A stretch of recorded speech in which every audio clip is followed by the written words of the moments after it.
મિત્રો ધોરણ 10 વિજ્ઞાન અને ટેકનોલોજીની અંદર પ્રકરણ 7ની અંદર આપણે આગળ અત્યાર સુધીની અંદર ચેતાકોષની રચના જોઈ, ચેતાકોષના પ્રકાર જોયા, પછી ચેતાકોષ કેવી રીતે કાર્ય કરે છે એની ચર્ચા કરી છે, પછી આપણે મગજની રચના કેવી હોય છે એની ચર્ચા કરી, મગજ ક્યાં આવેલું છે, મગજના ભાગોની વાત કરી, કયા ભાગની અંદર કયા કયા તંત્ર આવેલા છે એની ચર્ચા કરી, અને હવે આપણે આગળ વાત કરવાની છે.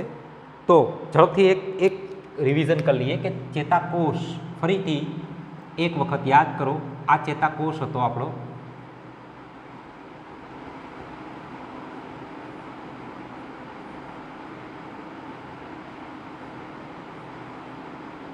આ ચેતાકોષ, આ અક્ષતંતુ, આ ચેતાંત, આને શું કીધું હતું? ચેતાંત. તો પછી આ અક્ષતંતુ હતા, આની ઉપર શ્વાનના કોષો આવેલા હતા, શ્વાનના કોષો, જેને મેદપડ પણ કહેતા હતા આપણે, મેદપડ, બરાબર. આને આપણે શ્વાનના કોષો અથવા મેદપડ, ચરબીનું પડ હતું. આ જે ગાંઠ બનતી હતી આપણે આને રેનવીયરની ગાંઠ તરીકે ઓળખતા હતા. આ આખો ભાગ છે આને આપણે કોષકાય કીધું હતું, કોષકાય કીધું હતું. કોષકાયની અંદર અહીંયા યુડેન્ડ્રમ એટલે કે શિખાતંતુઓ આવેલા હતા, શિખાતંતુઓ આવેલા હતા આ ભાગ ઉપર. આને કીધું હતું આપણે શિખાતંતુ. આની અંદર અહીંયા મોટું એક કોષ કેન્દ્ર હતું, આમાં કોષરસ હતો. કોષ કેન્દ્ર આ જે છે આને આપણે કોષ કેન્દ્ર કીધું હતું.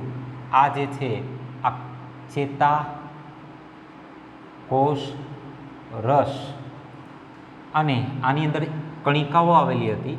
આ કણિકાઓ એને આપણે કીધું હતું નિઝલ, નિઝલની કણિકાઓ, નિઝલની કણિકાઓ તરીકે ઓળખતા હતા. આ હતું આ અક્ષતંતુ. આ ભાગ અહીંયા ફૂલેલો હતો, આ ભાગ અહીંયા ફૂલેલો હતો. આને કીધું હતું ચેતોપાગમીય ગાંઠ, બરાબર. અને આ ચેતોપાગમીય ગાંઠની અંદર, ચેતોપાગમીય ગાંઠની અંદર ચેતોપાગમીય પુટિકા હતી, પુટિકા. આ પુટિકાની અંદરથી ન્યુરો ટ્રાન્સમીટર એટલે કે ચેતા પ્રેષક દ્રવ્ય ઉત્પન્ન થતું હતું. આ ચેતા પ્રેષક દ્રવ્ય બે હતા, એસિટાઇલ કોલાઇન અને બીજું હતું ડોપામાઇન. એસિટાઇલ કોલાઇન અને ડોપામાઇન નામના બે ન્યુરોટ્રાન્સમીટર એટલે કે ચેતાપ્રેષક દ્રવ્ય આની અંદર આવેલા હતા. ક્લિયર? આવું બધું આપણે આગળ જોઈ ગયા છીએ. આ માત્ર ઝડપથી એક રિવિઝન માટે તમને કીધું. હવે જોઈએ ટેક્સ્ટબુકની અંદર આગળ જોઈએ શું છે. આ પેશીઓ કેવી રીતે રક્ષણ પામે છે, હવે એની આપણે ચર્ચા કરીએ. તો મગજ જેવું ના, આપણને ખબર છે મગજ છે, મગજ તો એ કેમાં રક્ષાયેલું છે? મગજ પેટીમાં. મગજ પેટી એ ખોપરીનો મજબૂત એકદમ સખત ભાગ છે. ત્યાંથી પછી કરોડરજ્જુ નીચે જાય છે, તો કરોડરજ્જુ કેમાં રક્ષાયેલું છે? કરોડસ્તંભમાં. કરોડસ્તંભની પણ આપણે ચર્ચા કરી ગયા હતા, યાદ કરો. કરોડસ્તંભ શેના બનેલી હતી? કશેરુકાની બનેલી હતી, યાદ છે ને? કશેરુકા વીંટી જેવી રચના હતી, પોલિયો નળાકાર હતો અને એમાં કરોડરજ્જુ હતો, બરાબર. મગજ નાજુક અંગ જે વિવિધ ક્રિયાઓ માટે ખૂબ જ જરૂરી છે, તેનું સાવચેતીપૂર્વક રક્ષણ પણ થવું જોઈએ. મગજને જરા પણ તકલીફ પડે તો આપણને તકલીફ પડી જાય. શરીરનું આયોજન એ પ્રકારનું છે કે મગજ એ અસ્થિઓની બનેલી પેટીમાં આવેલું હોય છે, જેને આપણે શું કહીએ છીએ? મસ્તક પેટી. શું કહીશું? મસ્તક પેટી ખોપરીમાં છે. અંદર પ્રવાહીયુક્ત ફુગ્ગાની અંદર મગજ હોય છે. મસ્તક પેટીની અંદર પાછો એક ફુગ્ગો જેવી રચના, જેની અંદર પ્રવાહી, ને એ પ્રવાહીની અંદર પછી મગજ હોય, તરતું હોય, હે, જેને આગળ જતાં આપણે નામ પણ આપશું. આવી રચના શું કામે છે? કારણ કે આંચકા સામે રક્ષણ આપે. જો મગજ પેટીની અંદર સીધે સીધું આવી રીતે આમ મગજ મૂકી દેવામાં આવે તો મગજ અહીંયા ભટકાય, આપણું મગજ પેટી સાથે ભટકાય તો મગજને નુકસાન થાય. આપણે કોઈ ખાલી બોક્સ હોય, ખાલી બોક્સ બરોબર છે, એની અંદર કોઈ વસ્તુ ભરી અને પછી આમ કરીએ તો ખખડે કે નહીં? પણ આપણે આમાં મગજ આમ કરીએ તો ખખડે? નથી ખખડતું. શું કામ નથી ખખડતું? કારણ કે મગજની અંદર એક કોથળીની અંદર પ્રવાહી અને પ્રવાહીની અંદર મગજ. એટલે હવે બોટલ હોય, બોટલ આ ખાલી બોટલ છે, ધારી લો કે આ ખાલી બોટલ છે બરોબર છે. આની અંદર છે એ તમે એક લખોટી નાખી દો, લખોટી, અને પછી તમે ખખડાવો તો અવાજ આવશે. આવે કે ના આવે? પણ આ બોટલ હોય, બોટલની અંદર પાણી ભરી દો, પાણી ભરીને પછી એમાં લખોટી નાખીને પછી આમાં હલાવો, લ્યો અવાજ આવે તો મને કહેજો. આવે અવાજ? ન આવે, ન આવે ને અવાજ. તો એ આ મગજમાં પણ એવું જ છે. મગજ છે એ ફુગ્ગા જેવી, મસ્તક પેટીમાં એક ફુગ્ગા જેવી રચના છે. ફુગ્ગા જેવી રચનાની અંદર પ્રવાહી અને પ્રવાહીની અંદર મગજ, બરોબર. મગજ હોય છે જે આંચકા સામે રક્ષણ આપે છે. જો તમે તમારો હાથ કમરની મધ્યમાં નીચે તરફ લઈ જાઓ તો એક સખત ઉપસેલી રચનાઓ, આ સખત ઉપસેલી રચના, સંરચના એટલે શું? કશેરુકા. શું કહેવાય એને? આપણા વિજ્ઞાનની ભાષામાં એને શું કહેવાય? કશેરુકા કહેવાય, કશેરુકા. હે ને? આ જે આપણે હાથ ફેરવીએ, પાછળની તરફ હાથ ફેરવીએ અને એક ઊભો બરડો જેને આપણે કહીએ છીએ અથવા કરોડ સ્તંભ કહીએ છીએ, એમાં જે આપણને વીંટી જેવી રચનાઓ દેખાય છે ને કશેરુકા કહેવાય. અનુભવ કરો છો આને કરોડ સ્તંભ કે પૃષ્ઠવંશ, કરોડ સ્તંભ પણ કહેવાય અને પૃષ્ઠવંશ પણ કહેવાય. યાદ કરો ધોરણ 9 ત્યાં આપણે પૃષ્ઠવંશી પ્રાણી, અપૃષ્ઠવંશી પ્રાણી એવા બે જોયું હતું નામ. કરોડ સ્તંભ હોય એને પૃષ્ઠવંશી કહેવાય, કરોડ સ્તંભ ન હોય અપૃષ્ઠવંશી, બરાબર. જે કરોડ સ્તંભનું રક્ષણ કરે છે, કરોડરજ્જુનું રક્ષણ કરે છે. ચેતાપેશી કેવી રીતે કાર્ય કરે છે એ પણ આપણે જોઈ ગયા છીએ. ઉર્મિવેગ અહીંયા ઉત્પન્ન થયો તો ઉર્મિવેગ પછી પ્લસ માઇનસ ધ્રુવીકૃત. 3 શબ્દ આપણે યાદ કરો, 3 શબ્દ યાદ કરો ઝડપથી. યસ, કયા કયા હતા? પહેલા હતા ધ્રુવીકૃત, પછી વિધ્રુવીકૃત અને પુનઃ ધ્રુવીકૃત. સોડિયમ આયન, પોટેશિયમ આયન આ અંદર બહાર થતા હતા. બહારની તરફ ધન આયનો હતા, અંદરની તરફ ઋણ આયનો હતા. અંદર બહાર થતું હતું, પ્લસ આયન અંદર જતા હતા અને એને કારણે આ ઉર્મિવેગનું ઉત્પન્ન થતો હતો અને આ ઉર્મિવેગ પછી આગળ વધતો હતો અને પછી ચેતોપાગમની અંદર આ એસિટાઇલ કોલાઇન ન્યુરોટ્રાન્સમીટરની મદદથી ત્યાં આપણને કોણે મદદ કરી હતી? કેલ્શિયમે, બરાબર ને? ચેતોપાગમ એટલે શું? યાદ કરો ચેતોપાગમ. ચેતોપાગમ યાદ છે ને? યાદ કરો ચેતોપાગમ શું હતું?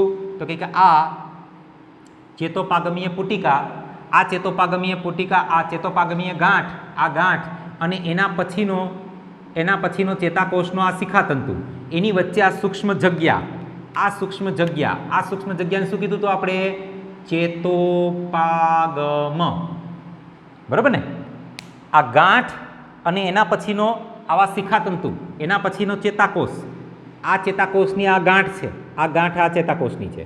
એના પછી અહીંયા બીજો એક ચેતાકોષ ગોઠવાયેલો છે, એના શિખાતંતુ છે આ. તો આ ચેતોપાગમીય ગાંઠ અને એના પછીનાનો શિખાતંતુ વચ્ચે સૂક્ષ્મ જગ્યા, આ જગ્યાને શું કીધું હતું આપણે? ચેતોપાગમ, બરાબર. આ ચેતોપાગમ દ્વારા, ચેતોપાગમની અંદર આપણને કેલ્શિયમે મદદ કરી હતી ઉર્મિવેગ આગળ લઈ જવા માટે. અત્યાર સુધી આપણે ચેતાપેશીની ચર્ચા કરી રહ્યા હતા. તે કેવી રીતે સૂચના કે સંવેદના એકત્રિત કરે છે, શરીરમાં મોકલે છે, સૂચનાઓ કે સંવેદનાઓને સંગઠિત કરે છે એટલે ભેગી કરે છે, સંવેદનાઓને આધારે નિર્ણય લે છે અને સ્નાયુઓને સુધી ક્રિયા માટે નિર્ણયનું વહન કરે છે. એટલે આપણે વાત કરી હતી ને, દાખલા તરીકે આ રિમોટ છે, આ રિમોટ એને હું મારા હાથ ઉપર આ રીતે આમ મૂકું છું તો અહીંયા સંવેદના ઉત્પન્ન થઈ. આ સંવેદના હવે આગળ વધે મગજમાં, કરોડરજ્જુમાં જાય, કરોડરજ્જુમાંથી મગજમાં જાય. મગજ એનું વિશ્લેષણ કરે કે ભાઈ ડોન્ટ વરી, અથવા મગજ પેલા આંખને કહેશે કે જો તો ભાઈ હાથ ઉપર શું આવ્યું, એટલે મોઢું આમ ફરશે, આંખ જોશે, આંખમાંથી દ્રષ્ટિ સંવેદના જશે, દ્રષ્ટિ સંવેદી કેન્દ્રો હશે, દ્રષ્ટિ સંવેદી કેન્દ્રો એ આ વસ્તુ પહેલાં જોઈ હશે તો એ વિચારીને કહેશે, મગજ વિશ્લેષણ કરશે કે ઓકે આ રિમોટ છે.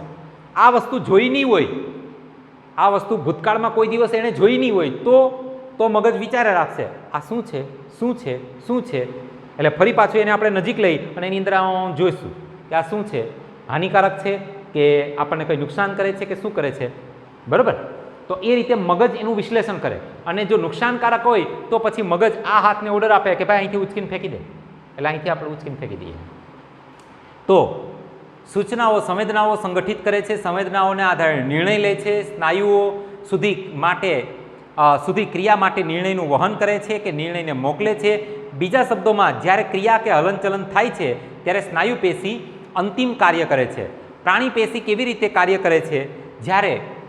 જ્યારે ઉર્મિ વેગનું વહન, હવે આ ઉર્મિ વેગ ક્લિયર અહીંયા મૂકો એટલે અહીંયા સંવેદના જે ઉત્પન્ન થઈ એને આપણે નામ શું આપ્યું છે? ઉર્મિ વેગ. યાદ કરો એને શું નામ આપ્યું છે આપણે? ઉર્મિ વેગ એને કહેતા હતા, યાદ છે ને? પછી આ ઉર્મિ વેગનું વહન થાય. ઉર્મિ વેગનું વહન સ્નાયુઓ સુધી પહોંચે છે ત્યારે સ્નાયુઓ હલનચલન કરવું જ જોઈએ.